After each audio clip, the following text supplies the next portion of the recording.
All right, welcome everyone to this week's episode of Jus Dippin. I'm Zane Garcia. And I'm Shane Black. We're here again without any Video. visual cues. Yeah, Who knows when we'll get that figured out. yeah. But here to serenade you with our soft, sultry, supple voices. Give you a rousing afternoon. Yes. Or I guess you're listening to this at another point that's not right now. So a rousing whatever time of day you are listening to this right now. Yeah, that's true. So anyway. Yeah. So we haven't seen a lot of movies. No. We haven't seen a lot. Have you seen anything since our last episode, TV wise or just movies? Watching the end of every Star Wars movie. Oh yeah. The last hour, right? The last hour of every movie when it's on TV. Other than that, no. Yeah. Really. Is there any specific reason why the end, or? It started out, we just happened to catch Phantom Menace the last hour, and so we decided to make it a tradition that every night we'd watch 11 to 12, whatever happened beyond that was at that point. And it's the end. It's the end of every movie. It's always the end. It's always the end of it. Yeah, that's the best part of that movie, though. Phantom Menace. That last hour. Yeah, but even that is still I mean, it's not good. Yeah.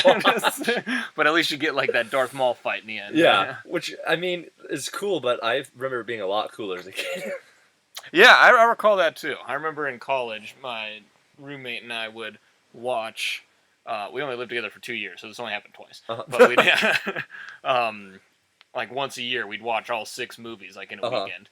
And yeah, like when I was a kid, I remember like those prequels. Like I was like, oh, those are pretty cool. Like, they're fun to watch, and yeah, they're not that God fun to awful watch. now, yeah. No, they're not that fun to watch. I caught the pod racing scene, and my God, that is not a eventful scene. Yeah, it is not a fast moving one. No, either. there's no music. It's just. So I forgot just how terrible that movie was. Mm-hmm. It's not good. Yeah, it's pretty awful. It's pretty bad. Yeah.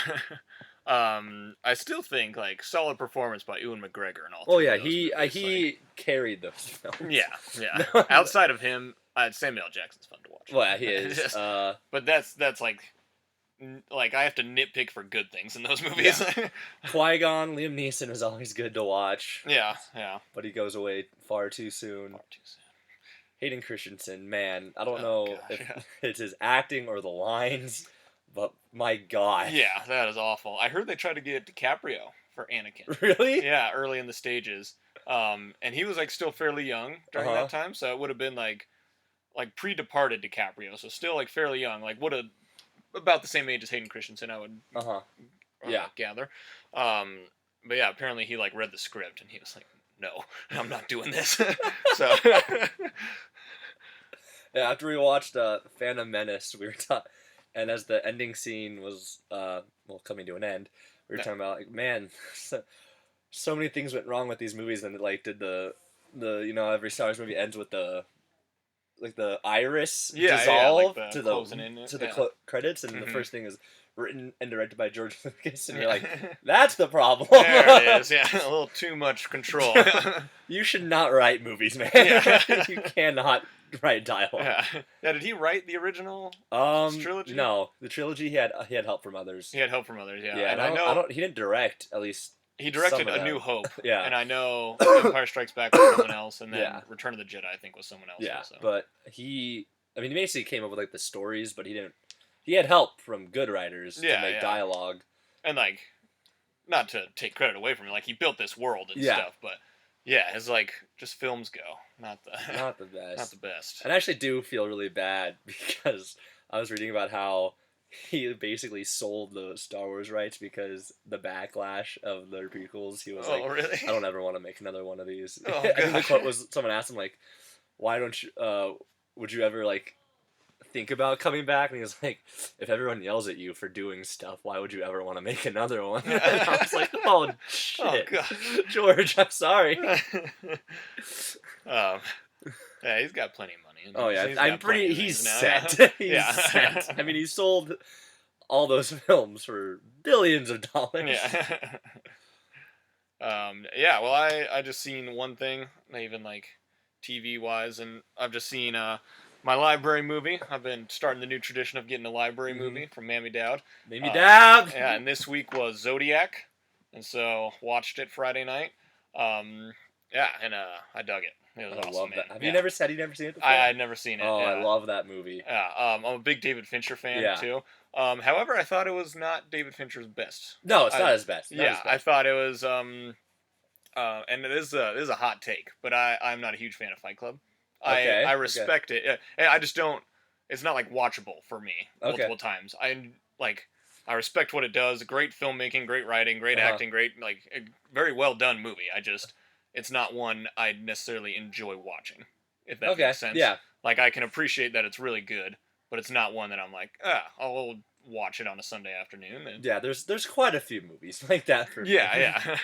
And yeah, there's always one that like, it's kind of like the Benedict Cumberbatch feel for me. Like, I have a little more disdain towards Benedict Cumberbatch than I do to like a Fight Club type movie. But yeah, like, it's not that he's not good at his craft. It's just I don't enjoy it.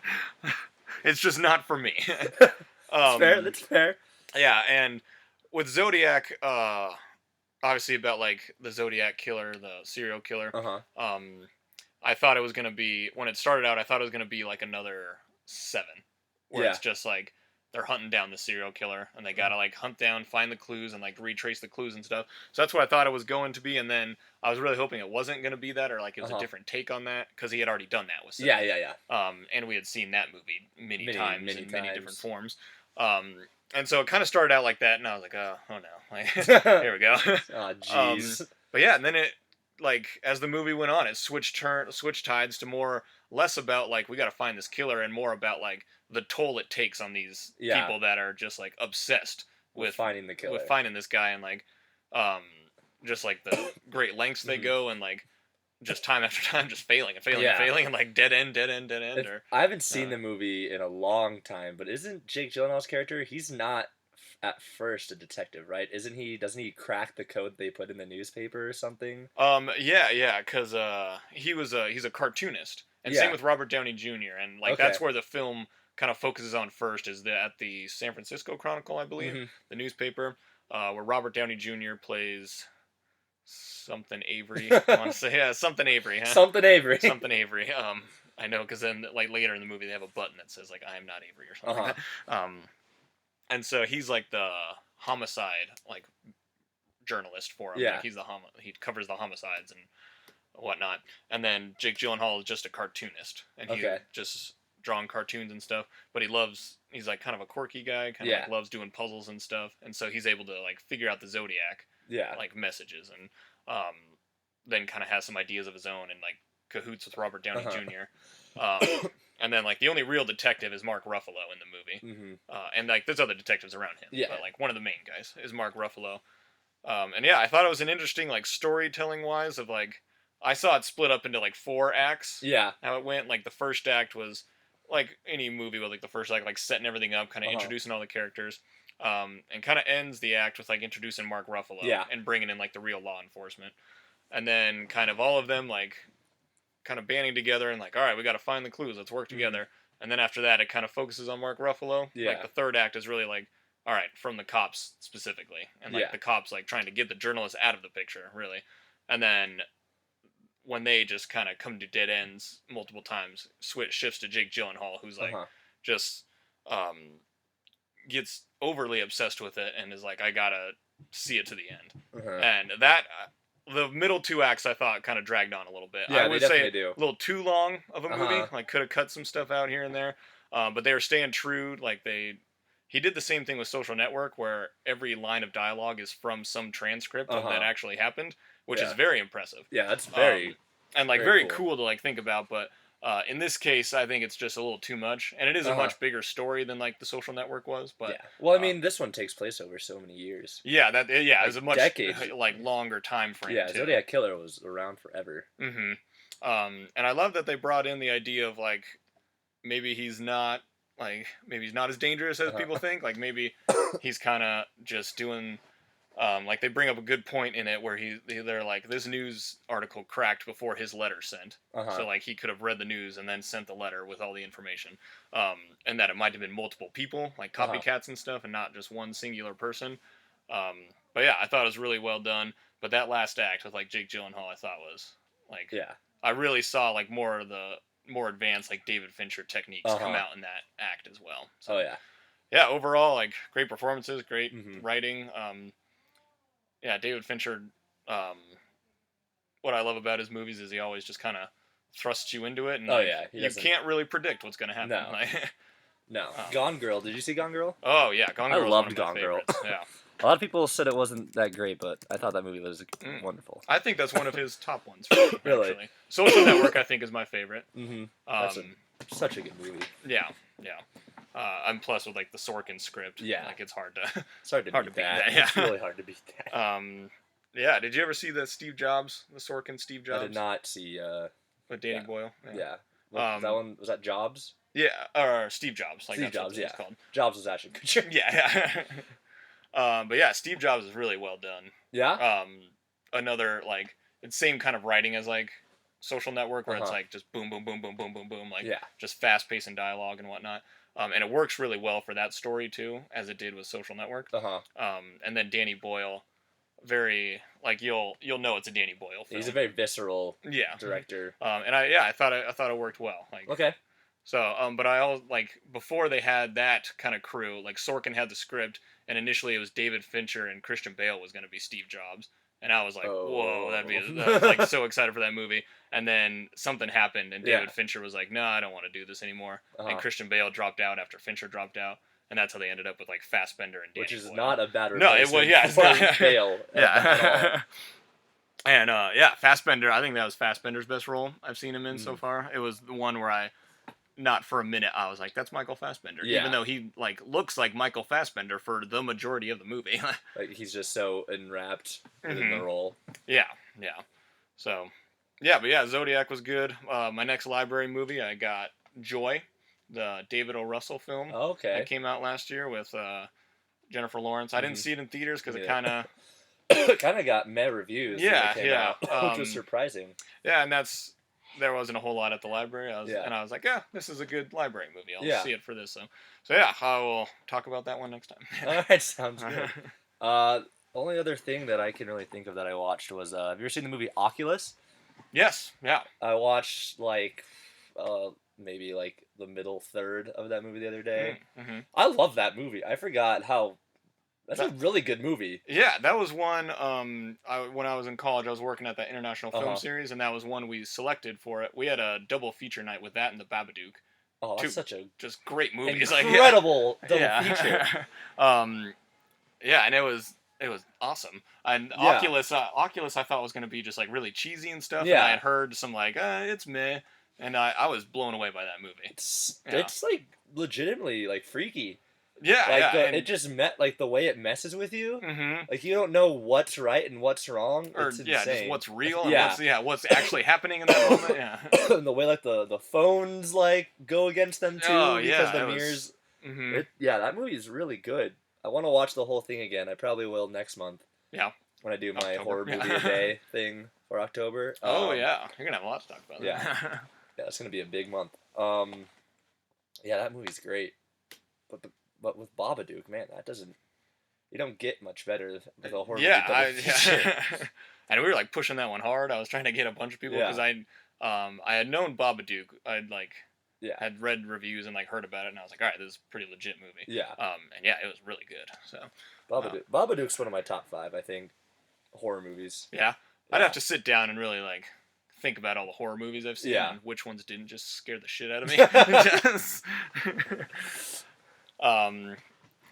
So that's all I got on movies. All right. You got anything else? Unless we want to do one of the debate topics. Why not? You want to just go into one? If you want to. Yeah. That or do you want to go football or do you want to go movies? Let's do movies. Movies. All right. Let's start it off. Let me see here. Gotta get your list. Gotta get my list. Yeah. So I don't know if I have multiple debate topics on my list yet, but I haven't. What is your view on Proposition 6? Where is this? Oh yeah, it's right there. Damn it. Yeah, I don't. I have a sports debate that actually is kind of debunked by now, but it was J.J. Watt versus Von Miller. But at this point of the season, Von Miller's just miles ahead of J.J. Watt in my opinion. Yeah. So it's not really worth debating right at this moment. Yeah. Not right now. Yeah. We'll see later if like things happen, but yeah, one that Shane and I have not necessarily like disagreed on really, like is according to last year's Oscars. So Spotlight won the Academy Award for Best Picture. Yes, it did. And every year there's a movie that, in my opinion, like is the best picture, and it rarely wins. Birdman was like the one exception in the last like 5 years, like that I was like that should win, and then it didn't. Because like Social Network, I thought was one that I remember when we were watching. Yeah, I was like, we it both better thought win. Social Network. Yeah, and then the King's Speech won. And I remember that was one and also where I was like very against it at first, and then I saw it and I was like, all right, that was good. I think we were both just bitter at it for beating out Social Network. Yeah, and that was like Inception year too. Yeah, so it was and 127 Hours. Oh, true. Yeah, that one like I thought Inception and Social Network were higher above that. Yeah, one. yeah. But yeah, still. So yeah, this year I thought the movie I was like that's the best movie of the year. That is the best like culmination of a film was The Revenant by Alejandro G. Inarritu. And the movie Spotlight by who's the director? Oh, McCarthy? What's his name? It's McCarthy something, right? Tom McCarthy. Tom McCarthy, yeah. Yeah, okay. I was like, maybe Mike McCarthy, but that's the Green Bay Packers coach.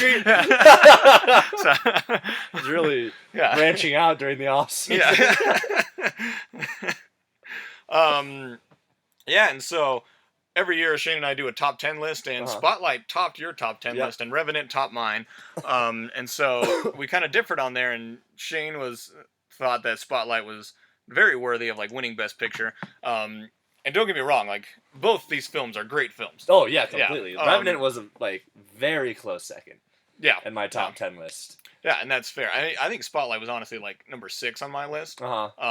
Just because I'll get to more points about that later.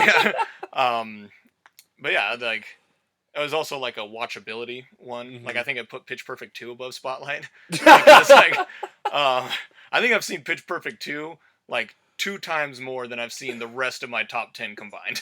Like I've seen that movie so many times, and I will continue to watch it. It is amazing. Just I'm not gonna. I'm not gonna make a comment about that. So yeah, the debate between like Revenant and Spotlight. So, do you want me to present my? Yeah, go for it. So the reason I think Revenant was pull out like a note. Let me just let me pull out another list.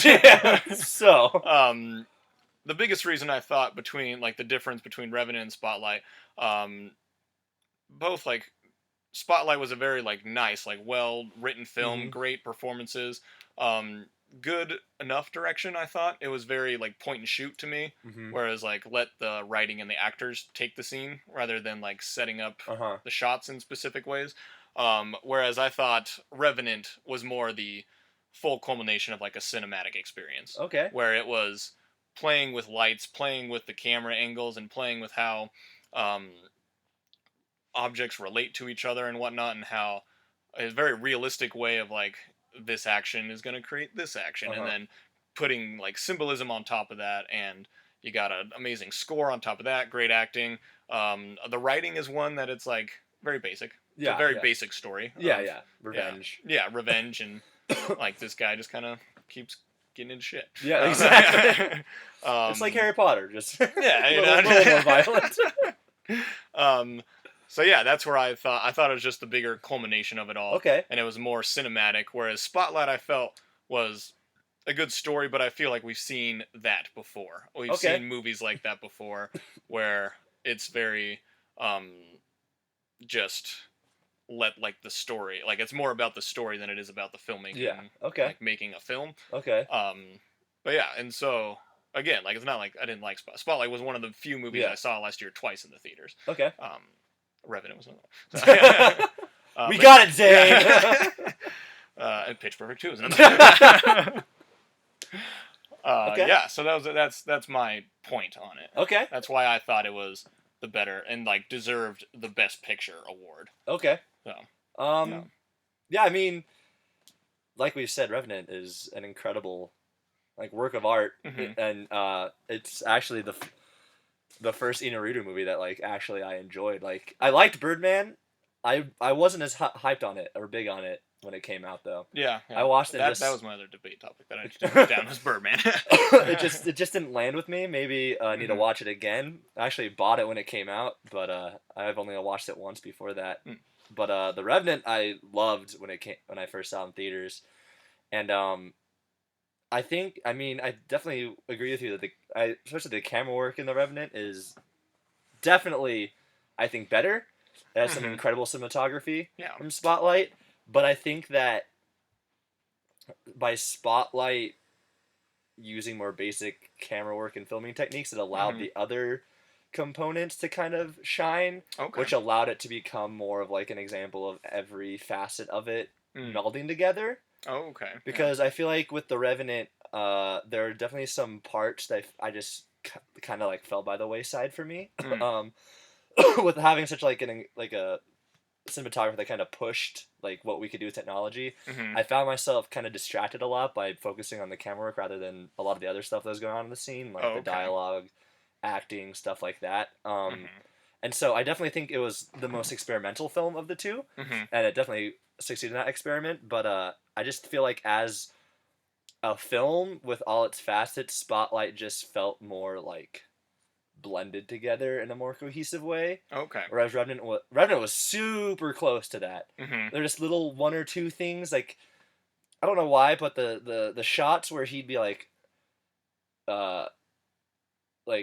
hallucinating his wife with like the sky above her just looked really bad to me. I didn't like those shots. It just seemed too like, I don't know, 80s trippy, kind of like cheesy kind of shots, and those kind of pulled me out. Whereas Spotlight, there weren't really many shots where I was like this is a really bad shot. Most of it kept me, still invested, because when you make those kinds of leaps and bounds with technology and take those risks with it, you're gonna have like the very successful ones where you have the entire one take fight with the bear. You're also gonna have the ones that just don't quite work because you try new things, which is great, and I always respect that. But it just just those things with me.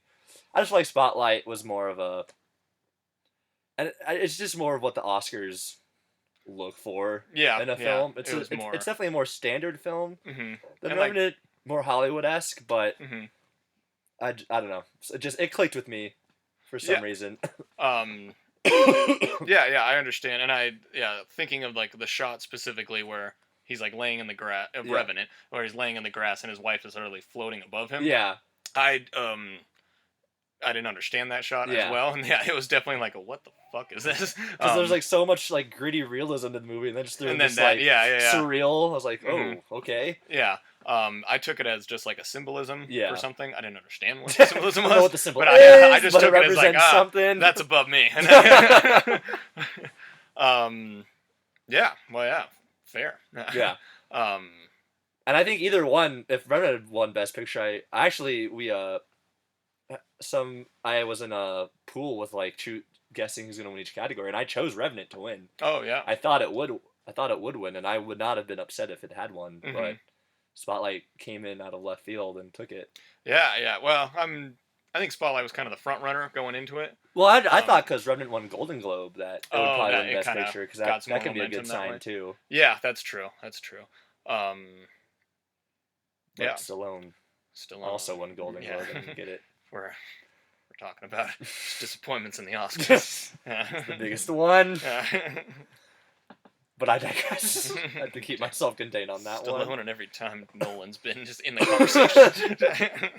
Give him the award. Just give him something, Nolan at least needs the nomination at some point. Yeah. Oh. Sorry, things are happening in the house. Here's a quick question for you. Okay. What's your favorite Nolan film? Kind of going left field here. Well, probably favorite, I'd say Dark Knight. Yeah. I think that's definitely that's that film's just perfect to me in a lot of ways. Even though it has flaws, it's perfect in my eyes. Yeah, no, I like that line. I do too, but it's like it was the one line that I was like, oh, that didn't sound right. But it was like, this is still such an intense scene that I was like, ah, whatever. But I honestly think his like most quality film was probably Interstellar.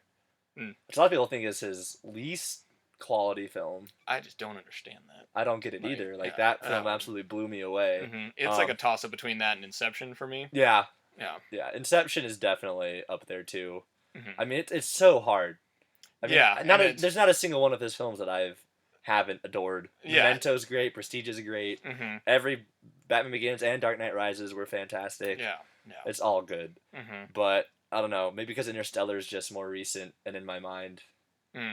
I mean, it's really the moment that defined that movie for me was pretty early on when Matthew McConaughey's character sees like the messages from his kids after he's gotten back after being away for like 23 years. Like starting from when they get back on the ship and you see the other shipmate and old and and he's like great hair. I thought you'd never come back. Like as soon as that hits, like your eyes are watering. Yeah, and you like feel like what just happened and like the weight of the moment. I was like, the moment I was like, oh shit, like this movie is like for real. Yeah, because like even though it's about like space and black holes and all that crazy time and very war, much like a big like blockbuster movie, and like, it had the most like human story to it, which was what kind of held it together was the characters in it. Yeah, no, absolutely. And McConaughey was fantastic in it.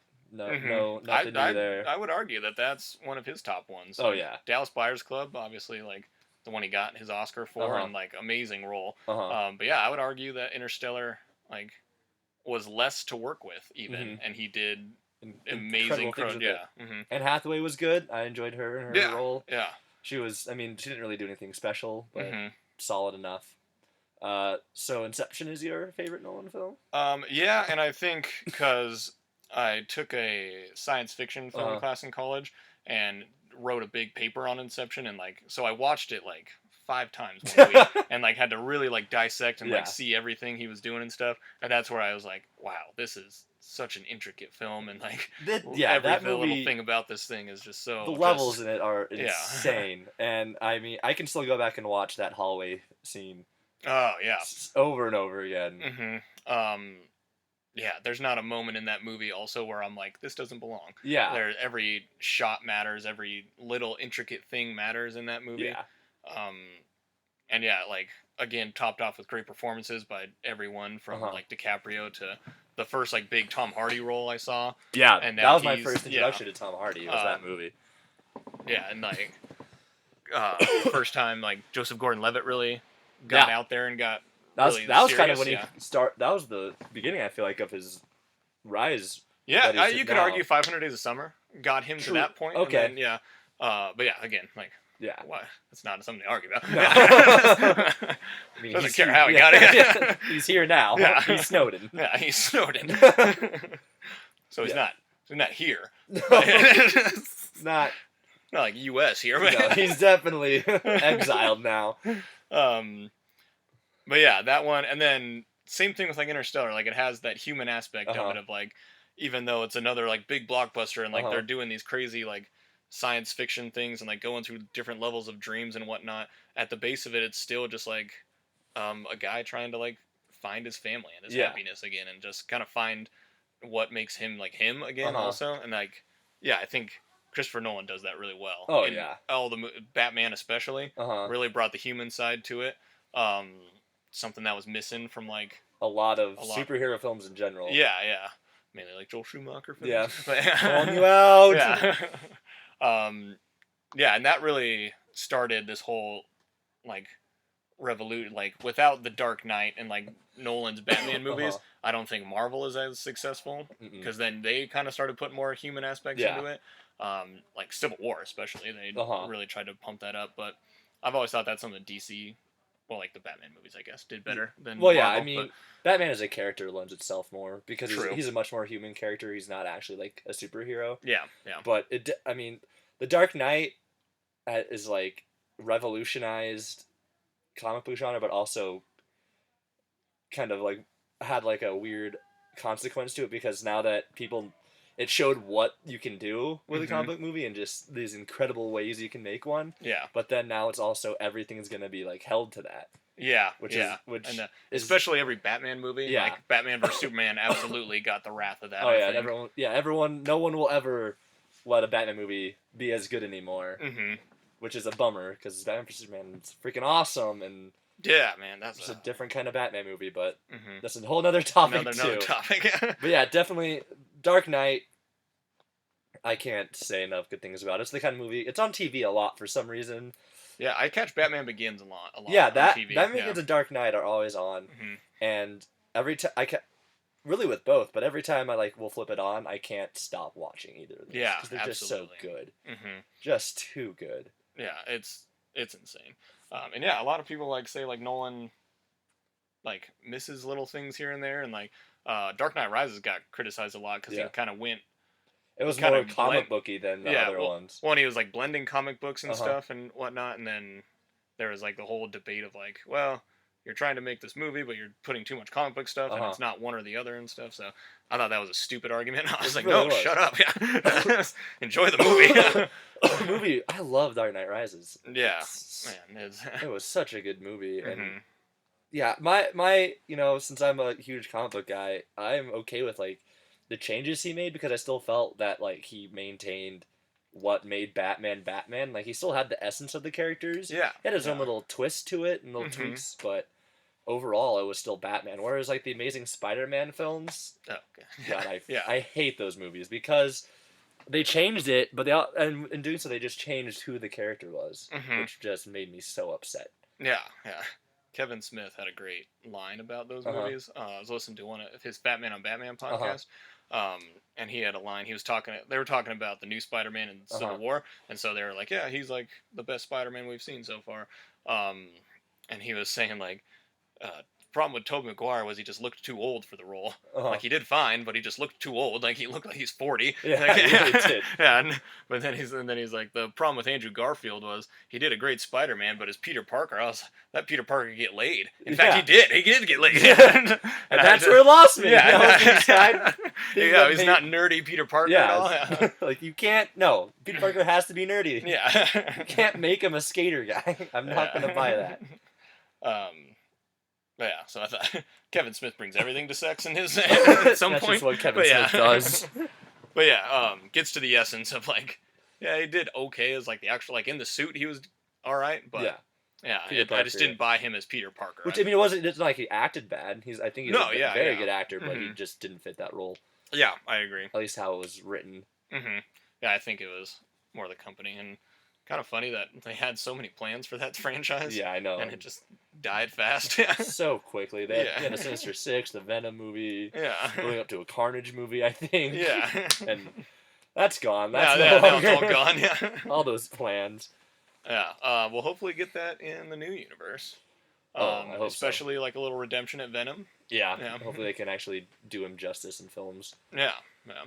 But yeah, so... That's the film debate I have. We can go through directors and say what our favorite movies are by them. But, we could do that all day. Director. Also, do you have a favorite director? We can go that one real quick. Well, Christopher Nolan's my number one. Gotcha. Then the second and third, I have to say, are James Wan and Spike Jonze. Spike Jonze, yeah, he's so good. Not Spike Lee, who I respect, but a little crazy. Spike Jonze, though. Where the Wild Things Are. Hers. My such God. an incredible That was film. one, yeah. The year, not this last year. Was that the same year as Birdman? Or no, that was Wolf of Wall Street. That was that was the Wolf of Wall Street year. Yeah, that was what won that year? What was it? Yeah. 12 Years a Slave. Oh yeah. Which you're hard to argue. You're not gonna beat that movie. That was a good year for film. That was a really good year. I'm thinking back at that was Wolf of Wall Street. That was Dallas Buyers Club. That was a tough year. Her. To find the best one. Oh man, yeah. My favorite director I think is Scorsese. Okay. And then second and third. I don't have a ranked second and third, I guess, but other guys that are up there Quentin Tarantino, Wes Anderson, Paul Thomas Anderson, big one. PTA. Spike Jonze, Christopher Nolan are in there as well. Yeah. Spike Lee. Spike Lee. I Get do out. like Do the Right Thing. Yeah, that's like the one Spike Lee movie where I'm like, yeah, I can watch that. Yeah. I mean, Not the other ones aren't yeah. good. But, I guess those are just the 3 directors that when a movie comes out of theirs, I make sure I'm going to see it. Okay. Yeah. I mean, I love a lot of other directors like Fincher, Scorsese, all of them. Yeah, Fincher's but like, they're not necessarily every movie. Yeah. Like if the trailer's interesting to me, like Wolf of Wall Street had such a great trailer with Kanye in it and everything. I was like, well, I have to see that one. Yeah. But I won't necessarily be chomping at the bit to go see him in the theaters. But okay. If Christopher Nolan's name is attached to it, James Wan or Spike Jonze, I'm there. Okay. Yeah. Yeah. Nice. Because I love him, and I love that Spike Jonze was a part of Jackass. Yeah, he's like a creator of Jackass. Like that's so awesome. That's great, and yeah, he's in Wolf of Wall Street too. Yeah. Which is one of like the those early scenes in Wolf of Wall Street are so funny. Just like the Matthew McConaughey scenes are just great, incredible. They really are. But yeah, should we move to sports? Yeah, let's do it. All right. Yeah. Sorry, light day on film. Yeah. Decked out in our yes. jerseys Yeah. here. Unfortunately, we don't have the visuals. We both got our jerseys on. Yeah. Yeah. It is football Sunday here. I don't know when you are all listening to this, but it is week 3. Yeah. Middle of week 3. Yep. Yep. It's not going well for my team, the 49ers, but yeah, it's going great for the Broncos. So. Unfortunately, we have very different attitudes about our teams right now. I'll start with 49ers because I feel like we have more to talk about the Broncos. Okay. 49ers is going to be short and depressing. So last time I talked, they had beaten the Rams 28-0. Yeah, they kind of demolished the Rams. And then they played the Panthers, and they played the Panthers well for... They actually did play pretty well. Yeah, for 2.5 quarters. And then the Panthers woke up, I think. The Panthers were like, what are we doing playing the 49ers? Yeah. Like, only playing this close to the 49ers. And then they just kind of came out of their shell. Pulled away. And then today, 49ers are getting manhandled by the Seahawks right now. Which is so odd to me, if you think about it, because... Yeah, final score, Seahawks 37, 49ers 18. Well, at least 49ers got more. Last time we checked, it was 3. Yeah. So at least they're getting points on there. Yeah. But yeah, I was really disappointed in that. I didn't expect them to. I was happy with the way they competed with the Panthers. And I was like, that's great. Like I expected a Panthers to like 60-0 beating of that. So I was happy that they were able to like compete with them for a while, even though eventually it was still a massive blowout. Yeah. But the Seahawks one is even more which is worse because the Seahawks I thought were a very beatable team. Oh yeah. I was like they can do that if they play their game. And yeah, they were, from what I saw, too committed to the run. They tried to run wide also, which you can't do against the Seahawks. They're too fast. Yeah. And they didn't let Gabbert kind of throw downfield. And that's where teams have been just kind of tearing them up this season so far, is like throwing on them, surprisingly. Yeah. Usually Seahawks are very good, like pass defense. But this year they're kind of not. And then the 49ers did well on defense when they would like pressure Russell Wilson. Yeah. But too many times they just rushed 3 guys and kind of let everyone back because they're trying to cover. Yeah. And they just gave him too much time and they just too much respect and stuff. So, they just weren't aggressive enough. So hopefully they right the ship. Yeah. I don't know who they have next week off the top of my head. I think it's it might be Arizona. Yeah, which they look like a very beatable team too. Yeah, and it's at San Francisco, I'm pretty sure. So, I think they can beat them. Again, they just got to be aggressive on defense. Yeah, and then let Gabbert kind of play, man. Yeah, let him air the ball out a little bit. He's been good so far. He's good at not throwing interceptions. He threw 2 against Carolina, but that was when they were already losing a lot, so he had to kind of like just take air it out. And go for it. So yeah, I'm hoping they kind of just right the ship. Chip Kelly, I hope he kind of self-corrects, sees where he's doing wrong, and figures out how to kind of fix the problem. But yeah, so they started out looking great this season, and they're just kind of looking more like the way I thought they were originally going to look. So hopefully they can fix it. Yeah, right now they're right on my prediction. So I had them winning against St. Louis and then losing to Carolina and Seattle. So yeah, we'll see how the rest goes. Hopefully they win more than 4 games like I had them winning. But and they still got another game against Seattle. Another game against Seattle in San Francisco too. So hopefully they can get it fixed. Yeah, and home field will help. Because Seattle just has been having a rough season. They barely squeaked by who did they play first week? Miami. Barely beat them. Lost to the Rams. Rams in like a field goal match. Yeah, just got most boring. Really, games. yeah, just had no offense whatsoever. So I don't know what really is going on with them. Yeah, what's nice is that whole division is kind of doing mediocre. Yeah. And so if the 49ers can right the ship, there's a chance they They can could at least be maybe second. In the second, or just like I think they could even win if Yeah. they kind of right the ship and they win those games and they win at least one game against each of the division people. Yeah, I'm not throwing it out. I'm not throwing the 49ers season out. Them, Seahawks, Rams, and Cardinals, right? Yeah. So I mean, you already got one against the Rams, and then I would not be surprised if they beat the Cardinals because they have not been playing well. Yeah. Which is really surprising to me, but man, they kind of shat the bed today. Yeah, they lost to the Bills, big. Yeah. That was surprising. But yeah, so let's go Broncos. All right. Let's go Happy. Can we rewind it to last week? I want to talk about last week. Yeah. First and foremost, if you didn't know, Von Miller's a beast. He is a beast. Oh my gosh, that game, he was really like, if people were like, yeah, he's not going to be that good this year. Last week's game, he was like, no, I'm back. Yeah. And one of my favorite things, kind of just in life, like movies especially, movies and sports, this happens where it's leading up to like this big moment happening, and then something else happens, but still has a big impact on it. Yeah.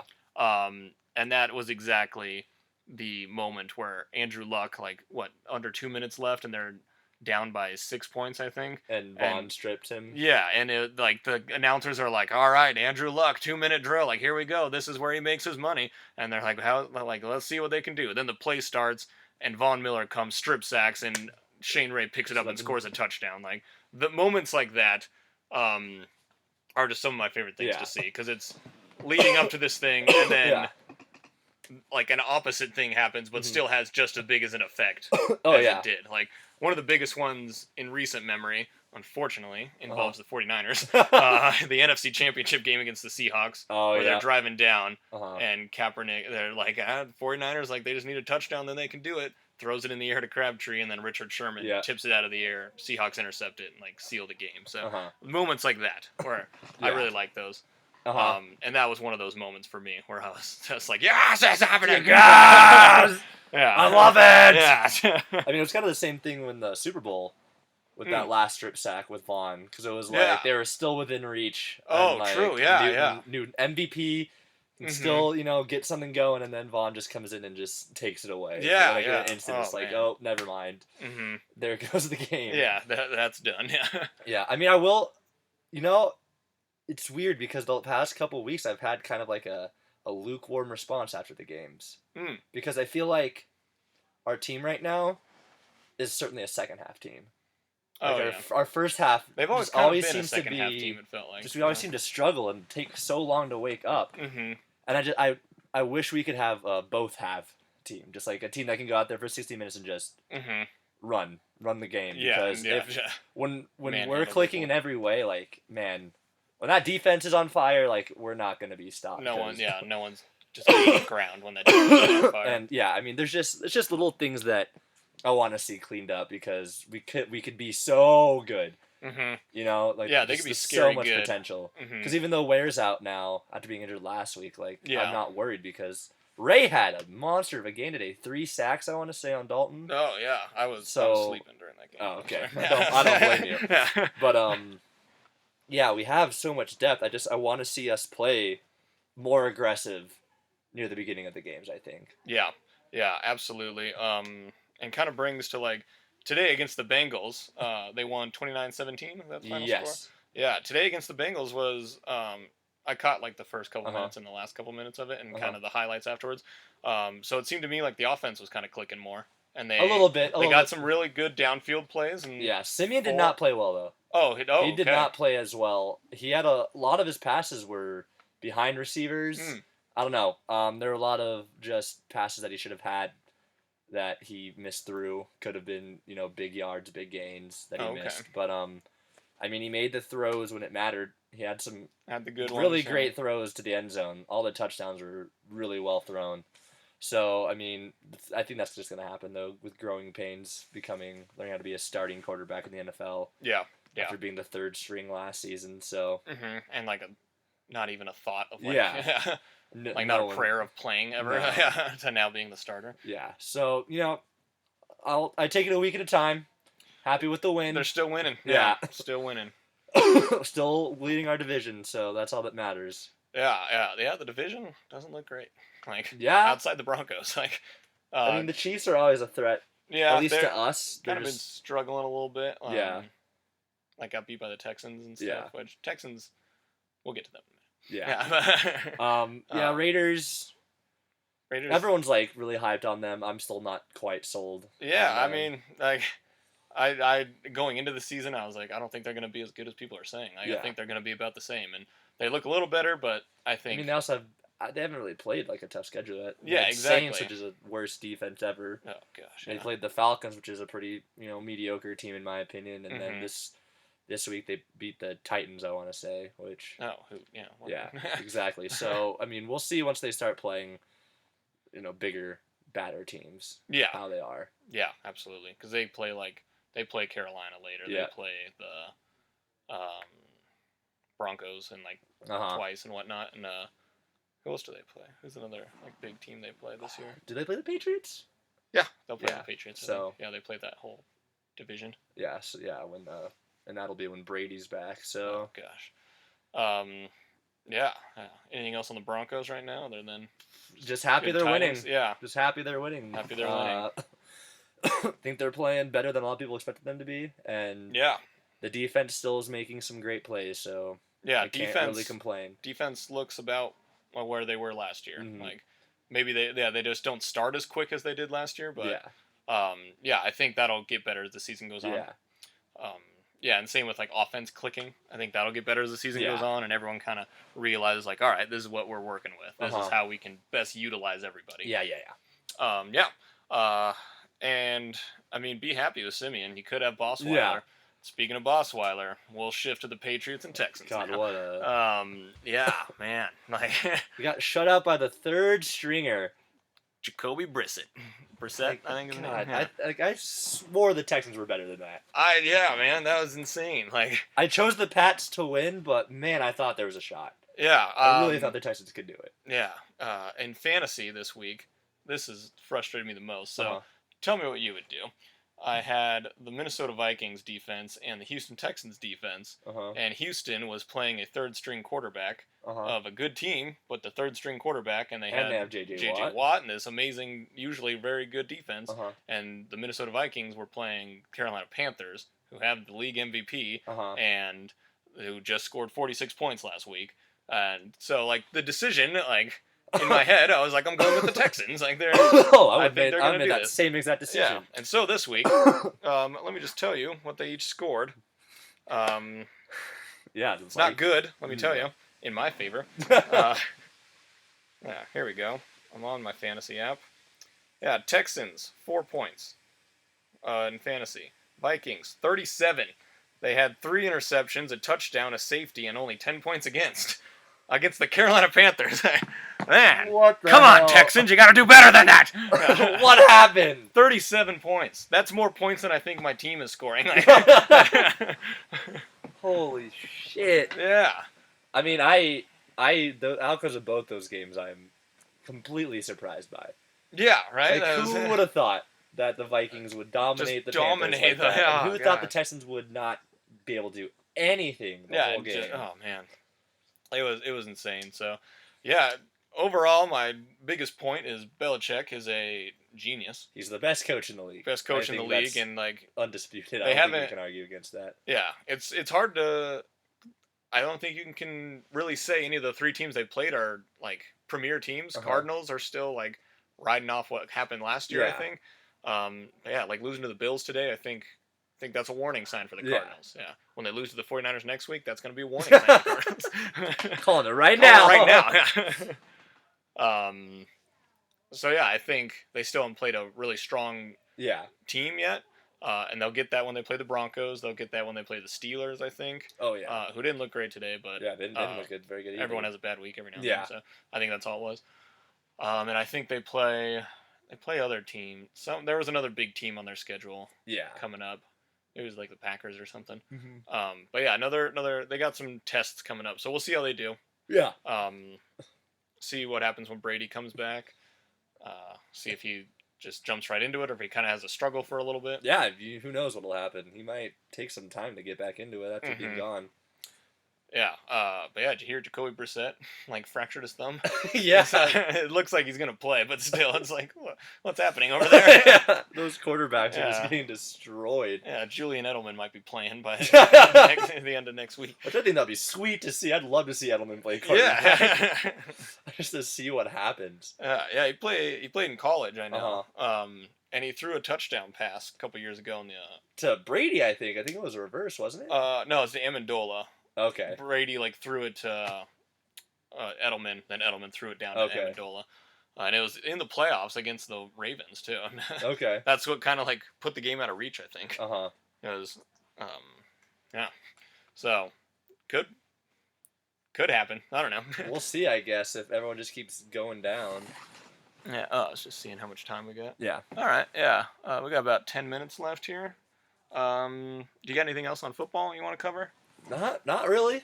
Yeah. No, Other than that, that just about does it, I think. yeah. It's kind of a smaller week on the podcast today. Yeah. But music. We finally have time to cover some music here. I guess. Been listening to anything?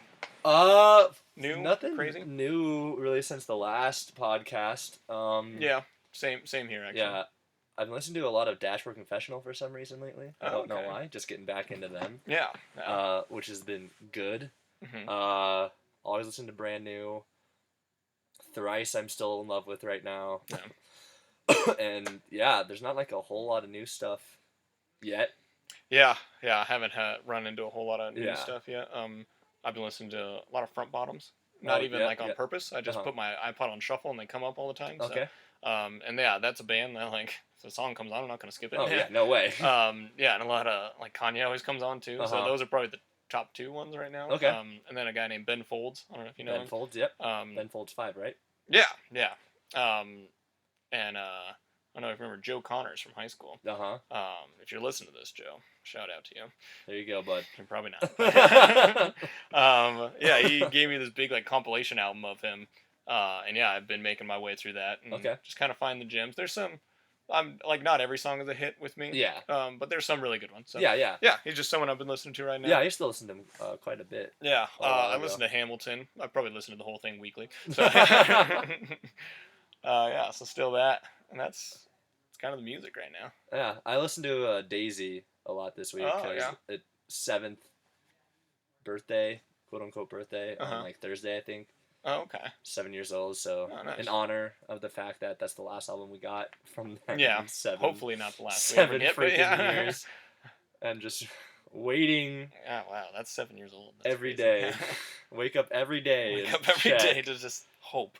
Just hope, like, this is the day. Either it's an announcement or they just dropped it. They pulled a Say Anything or a Beyonce and just dropped it. But every day I'm disappointed and just have to go back to listen to the songs I've listened to a million times, but are nonetheless great. Yeah, man. Yeah, that's really all I got for music. Yeah. Yeah, are you working on anything right now? Actually, I just sold the script this week. Oh, really? Actually. Congratulations. Yes, thank you. Yeah. I sold it for $500. Nice. That's awesome, bad, man. But yeah, it's basically the same thing I did last year at that college out in California, but this time I'm paid for it. That's awesome, man. Yeah, so got that going. That's incredible. Congratulations. But that's still only like a month's worth of rent, so I'm gonna have to find something else to bring in the money. So we'll see. What about you? How's play? You had a play, right? Yeah. Wrapped Importance of Being Earnest a couple weeks ago. And yeah, I wanted to talk about this new one I'm in real quick. Absolutely not. Will not allow absolutely you to plug not. I will not allow you to plug yourself here. Yeah, so Importance of Earnest went great. I really enjoyed my role there. Who were you again? I was Jack Worthing. So Ernest? Yeah, Ernest. Yeah, and so it was a big role for me and stuff. Yeah. Like, got a lot of stage time and whatnot. But this new one I'm in is a professional theater down in Denver called Avenue Theater. Okay. And the play is called Wait Until Dark. And like we're showing it October 7th through November 5th. Wow. Every weekend, 3 shows a weekend. Wow. And so a lot of performances to come see it. And like, I'm not gonna lie, I do a lot of community theater in the past and whatnot, and I've been in some bad plays. But this one is one of the best plays I've ever I didn't seen. say, but this one takes it Yeah. all. This is garbage. No, this one is like far and away my favorite play that Really? I've been in. Even more than Fahrenheit? That's a tough one, man. But yeah, I really think you would enjoy this one. Okay. Especially with like it's in the realm of like Don't Breathe area. Okay. So the plot is about this couple, Sam Hendricks and Susan Hendricks, Okay. who come in possession of this doll, Uh-huh. and these kind of like thugs, like these Yeah. gangster types. They want the doll, and they got to figure out a way to get the doll from these people. Okay. And so they convince the husband Sam to go out and like he's a photographer, so they Okay. convince him to go to this photo shoot that they fake, and they are gonna like go into the house, like convince the wife to give him the doll, and the wife is blind. Oh. And so the whole play is them. I think that was that a movie at one point? Yeah, it was an Okay. Audrey Hepburn movie. Yeah, I back think in I've the seen day. part of that. Oh, okay, yeah. Yeah, and it's all about her just kind of dealing with how do I do this, and Yeah. she's like fairly newly blind. Okay. Hasn't been blind for too long. Like Uh-huh. not to the point of like the guy in Don't Breathe where he knows, Knows every nook every- and cranny. yeah, Yeah. She still knows her house very well and stuff, Okay. but they're coming in and they're making different stories up for who they are and like Uh-huh. telling her they're different people all the time and just trying to trick her into getting the doll. And it's like there's truly terrifying moments, and the Uh-huh. way like the director is playing with like the lights, and there's moments where like the stage goes completely black and you can just Okay. hear like voices and like gasping, and you can kind of like hear where they're at and stuff, and like Okay, that's just cool. bits and pieces like that, and it is really good. And I play the husband, so I'm not in it a whole Okay. lot, so that's probably why it's better. But Whoa! they don't have me to drag this one down. Just walk in. Hey guys! No, Zane, you're not in this Just scene. get out, Zane. What? Stop doing this. You're ruining the There's show. a reason you're that character. But yeah, and so yeah, I've probably watched through it like when I'm not in a scene. Some like in other plays when I'm not in a scene, I'll go and like rehearse lines or just Yeah. kind of go and like just because I've seen the scene so many Yeah. times. But this one, I can't watch it enough, honestly. Like it is Okay. so good, and the other actors in this are just incredible. And so yeah, if you have a chance, come see this. All right, Like, yeah, I'll definitely Everyone come out see it. there. October 7th through November 5th. November 5th. All right. So yeah, so you got a lot. no Yeah. excuses. No Really. excuses. No Yeah. excuses. Like 4 weekends. to see it. Yeah. Well, nice. That's awesome. Yeah, and that's all I'm working on right now. I'm writing some stuff right now, and Diary. diaries. Diaries. My diaries, yeah. Your fan fiction. Yeah, my Your Harry Potter. my Harry Potter mixed with 50 Shades of Grey fanfiction. Put a little bit of Wolf of Wall Street thrown in there. Yeah. Yeah, you know. Yeah, the usual. Yeah, and then we just released a movie, Miracle Worker 3. We did just release Miracle Worker 3. Okay, Yeah. it's not even on the internet yet, but one day. Well, it we will finished be. it. Yeah, let's say that. Yeah, it I has mean, not been released, but we We have finished it, and that alone is the victory. Yeah. There's a lot I didn't know if we ever would. Yeah. All right. I gotta get going. Okay. But yeah, have any, think that's any closing all. statements I there? don't Yeah. think so. Yeah. Sorry, we didn't have a whole lot movie wise for you guys, but Yeah. or really anything wise, but yeah. Pretty. Yeah, we'll come quiet back week. with more. I'll have watched Joy by then, at least. Maybe I'll watch something. Yeah. More Star Wars. More Star Wars, probably. But yeah, thanks for listening, and we'll catch you next time. Catch you next time. Bye.